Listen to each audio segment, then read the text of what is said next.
יאיר, עדיין לא תפס פה דג. אני עד לא הוצאתי דג. כן. מישהו שם עליי עין כנראה, אבל זה מה יש, אין מה לעשות. העיקר החבר'ה נהנים, מוציאים דגים. תסתכל פעם, לא יקרה כלום. נרגיש את ההרגשה איך זה שמישהו אחר מוציא ואתה רואה. מעניין, של מי העין יותר גדולה, זה מה שמעניין. מאיר, מה יש לך להגיד על הדגים? אני בינתיים הוצאתי אחד. מחכים לבאים בתור. אריה. מה שבא ברוך הבא. ראית אותה על הפעם?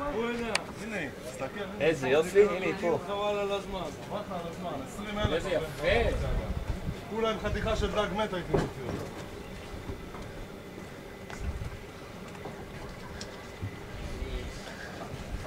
אחי, שלום גם לכם, קהל נכבד. מה יש לך להגיד? מה יש לי להגיד? אחד בחוץ, שניים בחולי, טוב. ואחד חוט מפוצץ.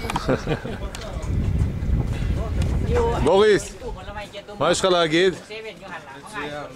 נו, מה עם הדגים? מלא. וזה הבחור ששם לנו את הפיתיון.